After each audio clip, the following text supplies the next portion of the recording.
नमस्कार दोस्तों, आज जब 12 जनवरी को भारतीय वुमेन्स क्रिकेट टीम राजकोट के निरंजन शाह क्रिकेट स्टेडियम में दूसरा वनडे मुकाबला खेलने के लिए मैदान पर उतरी, भारतीय टीम की सलामी बल्लेबाज स्मृति मंधाना और प्रतीका रावल ने अपने बल्ले से कोहराम मचाते हुए आयरलैंड टीम की बखिया उधेड़ दी। तो दोस्तों, हम आपको भारतीय वुमेन्स टीम की सलामी बल्लेबाज की बल्लेबाजी और इस मैच की हाईलाइट का पूरा वीडियो हम आपको दिखाएंगे। लेकिन उससे पहले आप सभी को क्या लगता है, स्मृति मंधाना और हरमनप्रीत कौर में से कौन है सबसे बेहतरीन बल्लेबाज? नीचे कमेंट बॉक्स में जवाब जरूर दें और हमारे चैनल को सब्सक्राइब जरूर करें। तो दोस्तों, जब आज दूसरा वनडे खेलने के लिए उसी स्टेडियम में दोनों टीम उतरी तो आज स्मृति मंधाना ने टॉस जीतकर पहले बल्लेबाजी करने का फैसला किया और जब बल्लेबाजी करने के लिए भारतीय टीम की सलामी बल्लेबाज बल्लेबाजी करने के लिए मैदान पर आई तो मंधाना के साथ प्रतीका रावल ने एक बार फिर आते ही कोहराम मचाना शुरू कर दिया।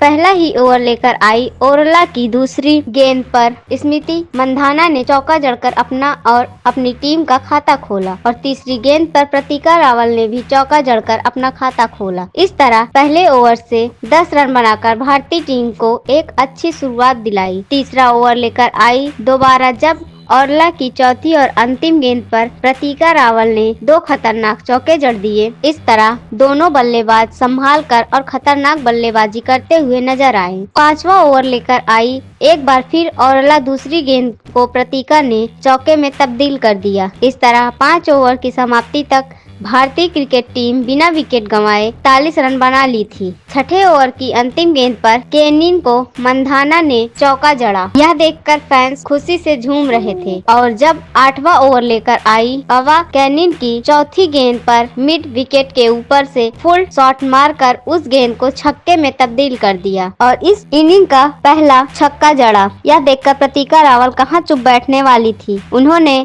9वां ओवर कराने आई केली की अंतिम गेंद पर आउटसाइड ऑफ की तरफ एक शानदार चौका जड़ दिया। प्रतीका रावल 29 रन बनाकर खेल रही थी तो वहीं दूसरी तरफ स्मृति मंधाना 24 रन बनाकर खेल रही थी। 9 ओवर की समाप्ति तक भारतीय टीम का स्कोर 64 रन हो चुका था। 10वें ओवर में अवा केनिन की 5वीं और 6ठी गेंद पर स्मृति मंधाना ने लगातार 2 चौके जड़ दिए। आयरलैंड टीम इन बल्लेबाजों के सामने बेबस नजर आ रही थी और स्मृति मंधाना और प्रतीका रावल खतरनाक बल्लेबाजी कर रही थी। 13वां ओवर कराने आई एलाना की पहली और तीसरी गेंद को स्मृति मंधाना ने चौके में तब्दील कर दिया और अगली 2 गेंद पर 2 रन और उसकी अगली गेंद पर 1 रन लेकर अपना 50 पूरा किया। स्मृति मंधाना ने यह अर्धशतक 35 बॉल पर पूरा किया था। स्मृति मंधाना के इस अर्धशतक को देखकर भारतीय खेमा तालियां बजा रहा था और अब प्रतीका रावल भी 36 रन बनाकर खेल रही थी। प्रतीका रावल ने 14वें ओवर की अंतिम गेंद पर सार्जेंट को एक चौका जड़ा और 15वें ओवर में एलाना को एक चौका जड़ा। 15वां ओवर की समाप्ति तक प्रतीका रावल ने भी 48 रन बना और स्मृति मंधाना 60 रन बनाकर खेल रही थी और जब 16वां ओवर लेकर आई सार्जेंट को चौथी गेंद पर एक बेहतरीन छक्का जड़कर अपना 50 पूरा किया। प्रतीका रावल के इस अर्धशतक से पूरा स्टेडियम झूम रहा था और अगली ही गेंद पर प्रतीका रावल ने एक और चौका जड़ दिया। इस तरह दोनों बल्लेबाज चौके छक्के बरसाते हुए आयरलैंड की गेंदबाजों की पिटाई करते हुए अपनी टीम को आगे बढ़ा रही थी। 19वां ओवर लेकर आई ओरेला ने भारतीय टीम को एक बहुत बड़ा झटका दे दिया। आयरलैंड टीम की खुशी का ठिकाना नहीं रहा। इस ओवर की 5वीं गेंद पर स्मृति मंधाना ने एक चौका जड़ा था और इसका बदला लेते हुए गेंदबाज ने स्मृति मंधाना को डिम्पीसी के हाथों कैच आउट करा दिया और अपनी टीम को पहला विकेट दिला दिया। स्मृति मंधाना आज अपनी पारी में 10 चौकों और 2 छक्कों की बदौलत 53 गेंद का सामना करते हुए 73 रन की शानदार पारी खेली और अब बल्लेबाजी के लिए हरलीन देओल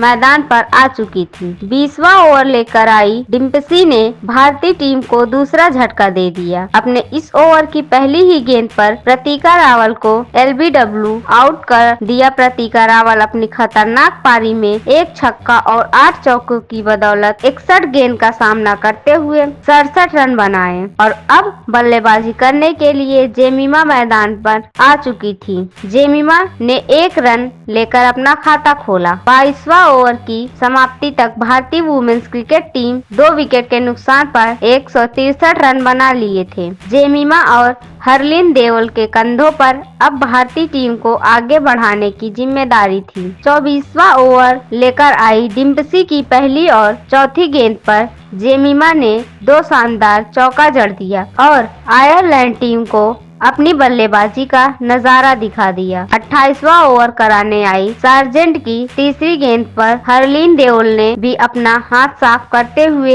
एक चौका जड़ दिया और आगे चलकर एलाना को भी एक चौका जड़ा। इस तरह दोनों बल्लेबाज अपनी सूझबूझ भरी बल्लेबाजी से भारतीय टीम को आगे बढ़ा रही थी। 30वां ओवर की समाप्ति तक भारतीय क्रिकेट टीम 2 विकेट के नुकसान पर 200 रन बना लिए थे और इसी बीच जेमिमा ने अपने ओडी करियर में 1000 रन के आंकड़ों को भी छुआ। आयरलैंड टीम विकेट निकालने के लिए पूरी कोशिश कर रही थी। 32वां ओवर लेकर आई केली को जेमिमा ने दिन में तारे दिखा दिए। इस ओवर की दूसरी और तीसरी गेंद पर जेमिमा ने 2 खतरनाक चौके जड़ दिए। देखकर हरलीन देओल ने भी अपनी बल्लेबाजी का नजारा दिखाते हुए 34वें ओवर में डिम्पसी को अड़े हाथों लेते हुए 3 खतरनाक चौके जड़े। आयरलैंड टीम की गेंदबाज बुरी तरह झुंझला गई और इस ओवर से 13 रन बटोर लिया और इस तरह जेमिमा और हरलीन देओल चौकों की बरसात करते हुए आयरलैंड टीम को घुटने पर लाते हुए अपनी टीम को आगे बढ़ा रही थी। 37वां ओवर की समाप्ति तक हरलीन देओल 49 रन पर खेल रही थी और जेमिमा 42 रन बनाकर खेल रही थी और